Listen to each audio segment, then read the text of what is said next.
bam. It's the Blue Book, everybody. Do a little happy dance. All right. Yes, that's right. First up, we got live and in person, Milan Clement, prettiest girl from Pretty Girl County. What's up? Woo! Then we got on the West Coast, Atiya, the girl with the dragon tattoo. Yes, 2 snaps. Uh-oh. Where's she at? Though? We got the queen. No, seriously, where's she at though? Where she is? There she is. That girl. The Southern Belle. Milan Moshe. Yay. And me, of course, the best girl from the East. Last but not least, Elana Harris. Yes. And our very special friend, the William to our girlfriends, the man of the hour, DJ Dexter Glenn. So, first question, Dexter. So, what brought you into the DJing world? Well, see, the thing is like, being in college, obviously, you guys, we go to a lot of parties and stuff like that, and whatnot. And then I went to a couple parties, and I felt like the music they were playing was, eh. And then when I would go to like my friends when they started DJing, I was like, oh yeah, I actually dig with this. You know what I'm saying? And then basically, as the night go on, they would tend to stop DJing and or just be like have DJing because they start to enjoy themselves in the party, and then I'll somehow end up behind the controller, the DJ controller, and then I'll end up DJing. And then pretty much like the more that happened, the more time I would spend behind the controller and stuff. And that's what finally got me into like, you know what, I might as well pursue this. Do you have any influences? I mean, I don't know if it's different for DJs. Are there people that you not base your styles off of, but transitions you pay attention to, certain mixes that you like that you? I mean, well, for me, it's like when I listen to music, I always tend to think, well, because I've played guitar since I was 5, and then also played trumpet since I was 10, trombone since I was 10, piano since I was 13, and some other instruments coming down the line. So, like, music always come to me in a sense. So what I end up doing when I moved to DJing, it was just like another instrument to me. But if you had to ask me if I had named a style, when it comes to only style thing I can follow, it would be Prince, and that would be guitar. But as far as DJing going, it's more so I hear music and I'm like, wait, this will go along if I transition with this song. It's like stuff like that. Because when I'm listening to radio randomly, I also pay attention to how they do it and whatnot. So, do you ever get nervous? Like, I feel like sometimes at parties, people will be like, "Oh man, that was a trash transition." Does that happen to you, or do you just shake that off? You're like, "No, what? I know my transitions. It's a good transition." Does that ever happen to you? I wouldn't say I don't say I ever really get nervous, but however, I have gotten situations where like people like look at me when I'm DJing because of something happened, and usually it's a issue not involving me. It's an issue that's like, let's say somebody spilled stuff on the cord or spilled like a drink on the cord and basically messed up the circuit for a little bit. So, but no trash transitions on your part. All your transitions are solid. I mean, I would say for the most part solid, but like I tend to mask it well, so you don't realize that when I do a transition, when it's trash, I tend to play it off. Yeah, but you have no trash transitions, Dexter. You're the best DJ ever. Oh, thank you. Yeah, man. Can you tell us about how it is to be a DJ of color? Ooh.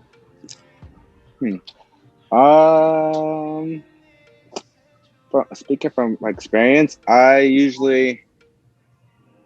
think it's good. I think it's great because you get a variety of different things you got to study and stuff. I mean, I've done quinceañeras before. I've done like graduations for other people. So it's just like, it's always learning and stuff. So you already get my feeling. I already know a lot of hip hop and R&B songs and stuff.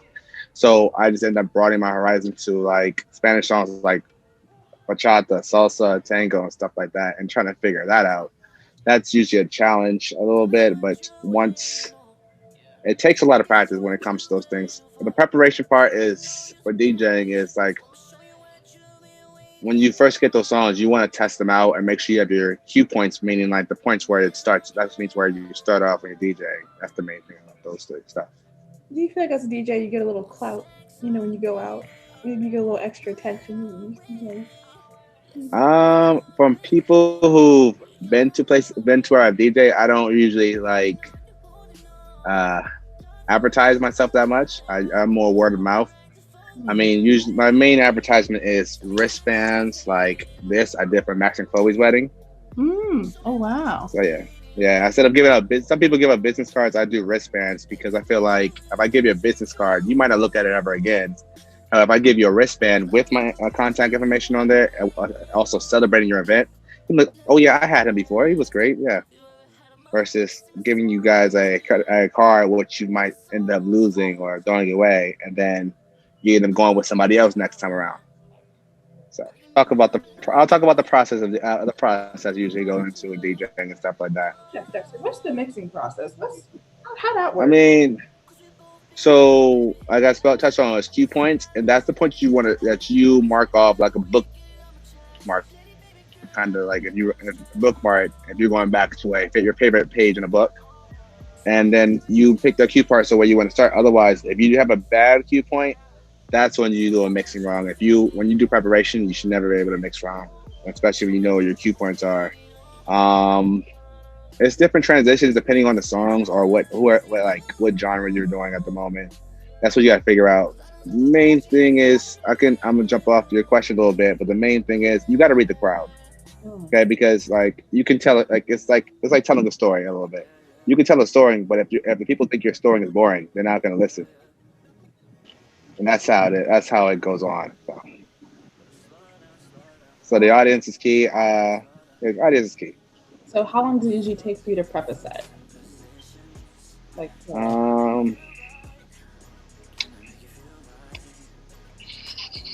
It depends. It depends on the event. If I want to talk to the most recent event we did, it was, I would say I prepped more so without DJing and stuff like that, figuring that out. If I get a script, it's just one time go around. But if DJing a party, I might freestyle it a little bit, depending on if I know the crowd already, or if I basically told to at this time I need you to play this song and stuff like that. Then I would basically try to figure out how can I lead to that song. And how do you go about incorporating requests into your set? Okay. Well, what I first do is like that's something I discuss with. If I actually have room in it, I might take a request and stuff like that. But sometimes it also goes to the person who is actually hosting the event, who is also paying me. So I got to figure out if they're okay with it in the beginning. So when I do a questionnaire in the beginning before when we were discussing everything and payments and stuff like that, that's one of the questions I ask about requests, because everybody's like, oh, I like this, and then like, oh, can I make a request?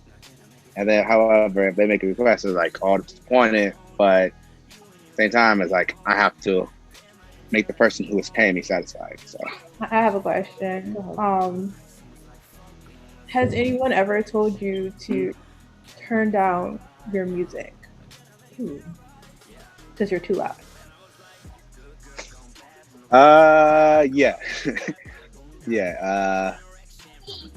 In college, we've gotten the cops called us a couple times, but it was handled correctly and stuff like that. So we didn't get shut down anything, so we were fine. But I have a bunch of interesting stories about when it comes to that and stuff. What's been your most stressful night, or your most stressful event, and why? You were there for that one. It's when the night of I lost the controller. What is a controller? So we're on our way down there. So it's when you see a DJ, when you see what people say scratching and stuff like that, or when I see that's the controller. So when I lost that, I was like, because I made what 4 stops before we moved things around 4 times before we got to where we're supposed to be. Yeah. So, I mean, but it was figured out right there and then. I lost it, but I ended up using the friends. That's right. Resourceful Dexter. Mm-hmm. What do you think makes a good DJ, or what skills do you think are needed to be a good DJ? You can't be an introvert.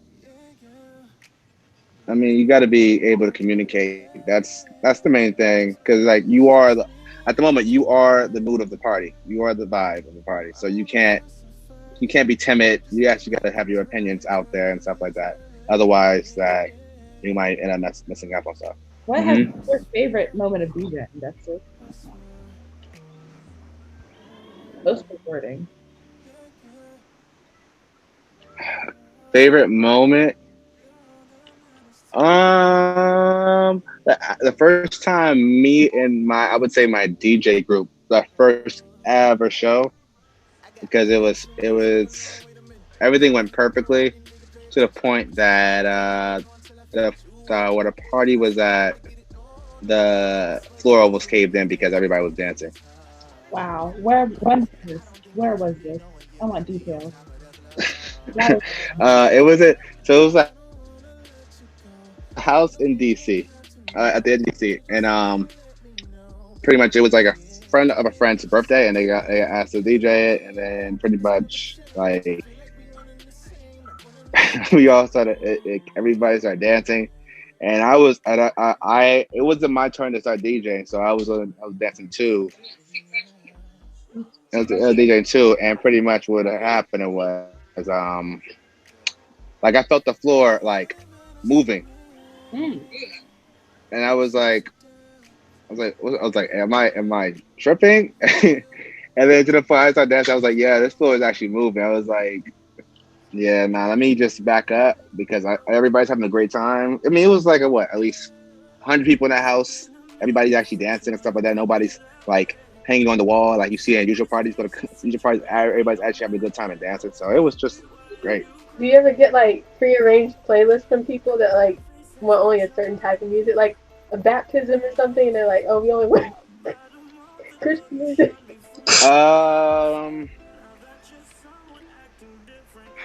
I mean,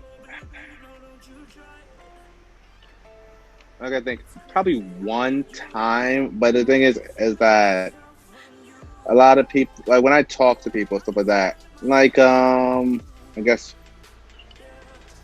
maybe only one time that's happened, and that's probably I would say that didn't go too well too much because I didn't understand most of the songs, and they gave it to me probably 2 days prior to the event, so I couldn't actually really get to know the songs and understand the cue points and stuff like that. So I'm not gonna say like the show went bad, but it wasn't the best show. It could have been better because that's something I would tell people to send out at least 2 or 3 weeks prior to the event. Otherwise, I can't give them my best work. So like I said, I like what you guys are doing here and stuff. So I just have a few questions for you girls. Shoot. So what is the future for the Blue Book? C-SPAN. What did you say? What is the future? What is the future? Like, what is the goal? Huh? What did Elana say? You know, C-SPAN, where they show Congress when they do things on like live television. You know, it's like Channel 2. And you can watch all the little shows about public access things. Public access television. That's the goal. I think Elana is partially, or I mean, everything is correct. We're just basically showing 4 Spelmanites who are young, black, intelligent women who are just trying to make a way in the world while talking about like our opinions about certain issues and problems that might occur and come up in this world of confusion and chaos. But then you have your 4 Blue Book sisters. What? Did you say something? I don't know. Well, Next. Oh, next. Okay. Yeah. Next question is: was this something you planned for a long while, or was this something idea that you came up with during the pandemic? One of y'all came up with the idea. One of us did? Yeah, someone came up with that, yeah, and then it took us a month or two to start, right? Something like that. Fun fact: back in sophomore year of college, I once approached Milan with a similar idea. We did have a similar idea. The show was going to be called Milana Cookies. It's like the cookies and Milano. It's like Milana and Milan. It's called Milana Cookies. They never really got off the ground, although there were some early sketches of some logo design. We stopped working together, you know, and then you graduate. It didn't happen. But you know, stay tuned. You never know, ladies and gentlemen. Milana Cookies could still come out later as a side project. Oh, so you might go solo. I'm hearing. No. This is like, you know, you have the main show, and then you have like some like C-list stuff to watch. And you watch all the, like, you know, the bonus features on the DVD. Exactly. Just the bonus features. Gotcha. This is not. Dexter's trying to split up the group. No. So, is there? What? Huh? What? I mean, okay. I mean, I have more questions. I could just leave it with this last one then, if you want. It's up to you guys. I don't Bring care. it. Come on, bring all the questions. We don't care. Okay, this question right here is like, is there? Bring all the questions. Is there ever a subject that you guys think about is like it's kind of cringy and you guys stay away from because it's too controversial? I don't think we have. I mean, we left Blueface alone, but Listen, nobody cares about Oh, dang, Blueface. okay. We never really talk about boys on here. Like, you know, like relationships and stuff. like dating. I think. Oh, yeah. I think weren't we saving that for later? I think we still talk about it because we don't want it to seem like we're boy crazy on the inside. Probably. Or, you know, anybody crazy. Yeah. But kind of like, I think we kind of stay away from that. Okay. I guess so. We'll see. We'll see. We gonna talk about it one day? You'll say. Yeah, I'm gonna stay quiet that whole episode. So long. I mean, I probably have to say, but we'll see. Our lips are sealed. Let me think. I'm trying to think how to phrase this question. Oh, okay. So, I can't know how to phrase this one. I don't know how to phrase it. Just try it. I'll say that one for another time. Wait, no, what was it? I want to know, man. You kind of want to know now? Yeah, you gotta say it now. All right. Okay. So, I mean, as I see, there's 4 Spellman sisters. Will you ever bring your brothers into this and interview them? Our Morehouse brothers? I can't even get a hold. Like our actual, like a son Morehouse brothers? Yeah, Yeah, Morehouse. her You're too. my fault. Your Morehouse brothers. Yeah. Like assigned during freshman year? I mean, in general. Oh. Well, I have a Morehouse brother who's actually my brother, and then I have a Morehouse brother who I probably can't get in touch with because I don't know what he's up to anymore. Same, I feel you. Yeah, Chris on here. He's up to talk to y'all. He's all good vibes. Yeah, let's get Chris. Chris. Yeah, Chris. Oh.